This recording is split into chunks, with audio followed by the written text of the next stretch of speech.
Saad continues the N.J. Dawood translation of Al-Quran. I'll be making some adjustments and leaving some comments. In the name of Allah, the compassionate, the merciful, Saad, my Al-Quran, with its precepts. Now, if we translate the dhikr as the chief of remembrance, then we are reminded that when it comes to our recollections, the best things that we can be saying in the various subjects are the Quranic verses.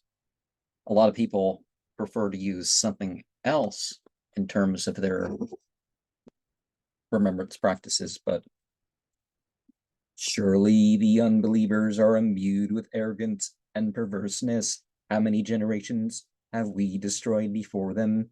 They all cried out for mercy.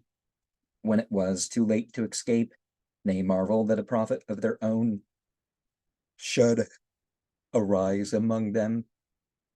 And this is a sorcerer, a teller of lies, say the unbelievers. Does he claim that all the gods are one God? This is indeed a strange thing. Now, whether we're talking about India or the Aramaic speakers or whatever, it's not that some of these names of deity aren't appropriate. It's just the fact that they split them up into different deities, and they gave them forms and stuff like this. Like Baal, according to the Bible, was an okay name until it just got associated with the false deities of this place and this thing and that. So it was eventually abandoned. Their leaders go about saying, pay no heed and stand firm in the worship of your gods. It is a binding duty. We have not heard of this in the Christian faith. It is nothing but a false invention. Was the word revealed to him alone among us? Yes, they are in doubt about my warning, for they have not yet tasted my scourge. Now, what does it have in the Bible? Jesus talks about all these priests that took over things, whether they were liberal or conservative about their approach. Prophets come in to restore things. And when,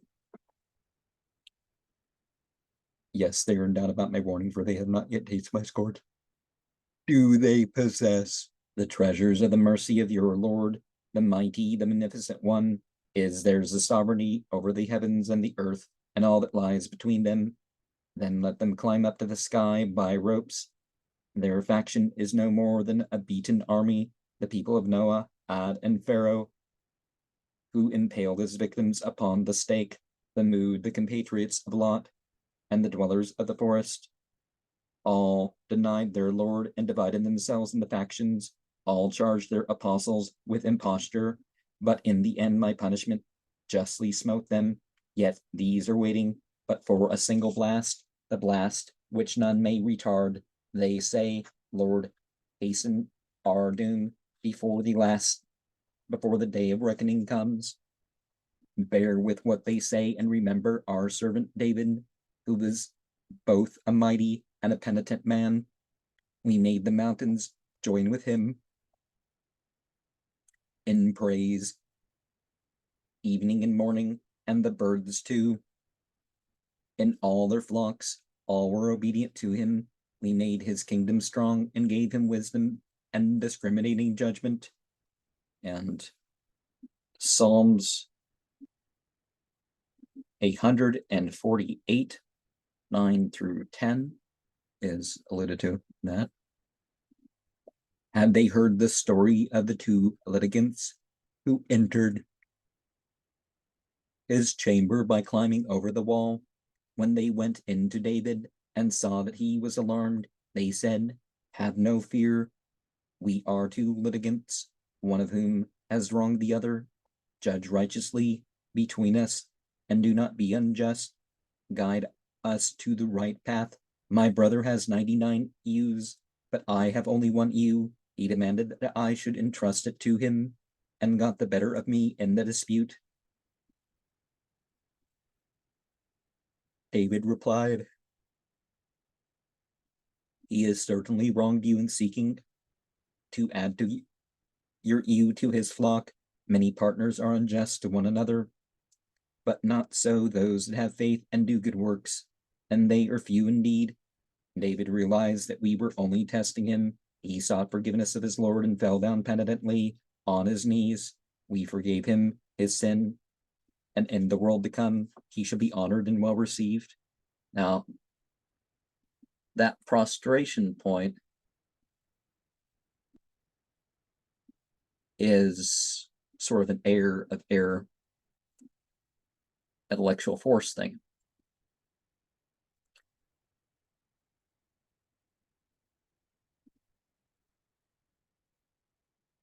And so the prostration is before, you know,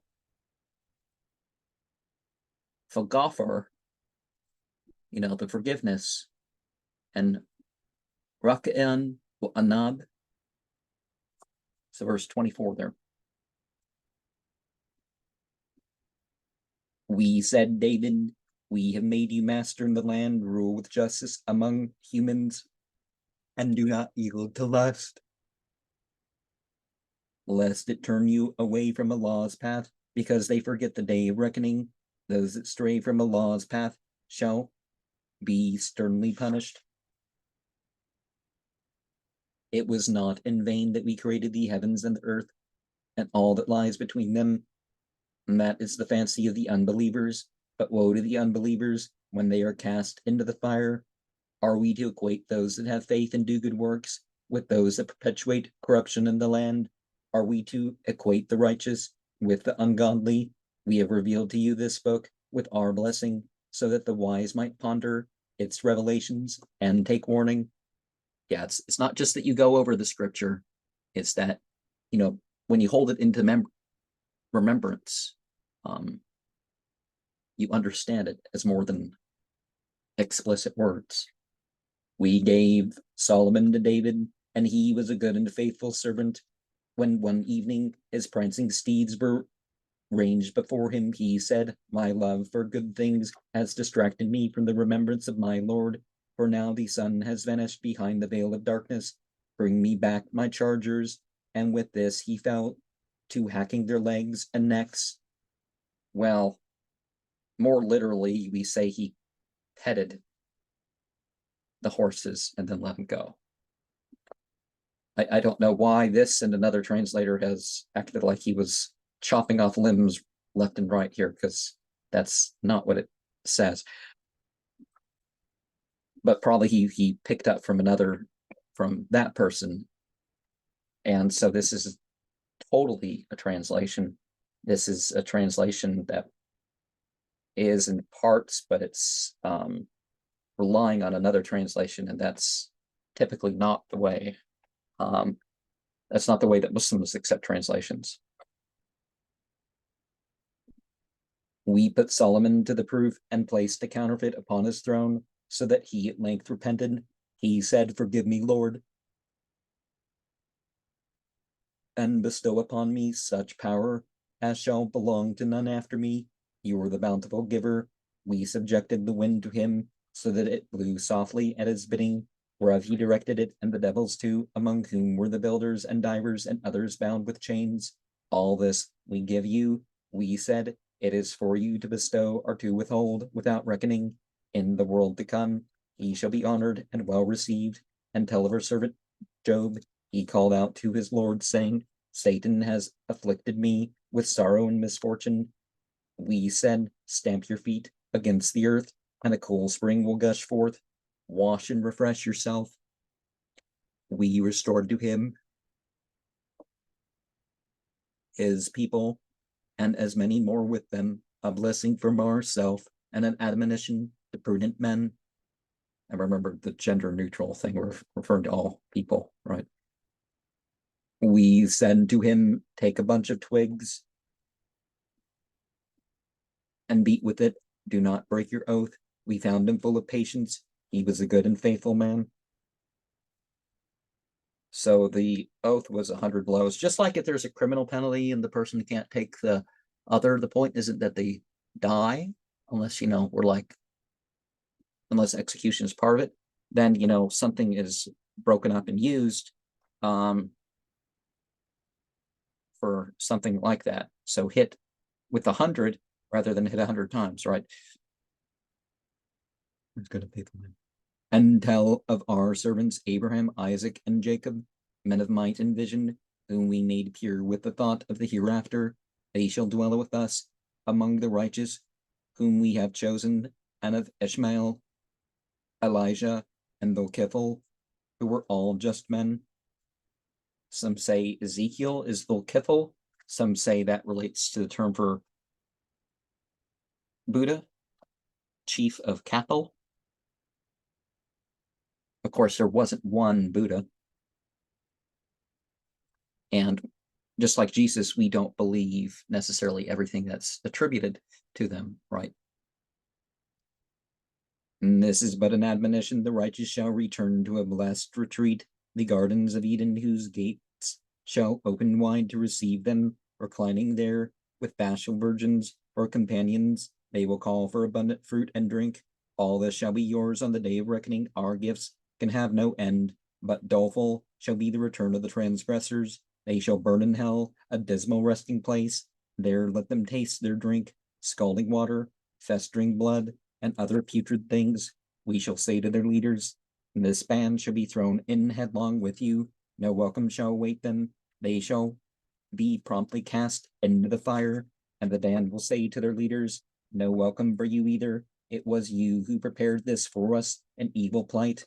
Then they will say, Lord, inflict on those who brought this fate upon us a twofold punishment in the fire.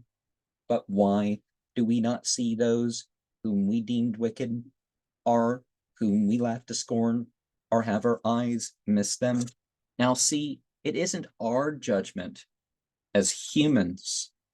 It is God's judgment based on the circumstances, the inner side, and, actually what's right and wrong. So we got to be very careful about judging people based on our own tastes. All this shall come to pass. The heirs of the fire will wrangle among themselves, say, my mission is only to give warning. There's no divinity but Allah, the one who conquers all. He is the Lord of the heavens and the earth, and all that lies between them, the illustrious, the benignant one. Say, this is a fateful message, yet you give no heed to it. I had no knowledge of the disputes of those on high.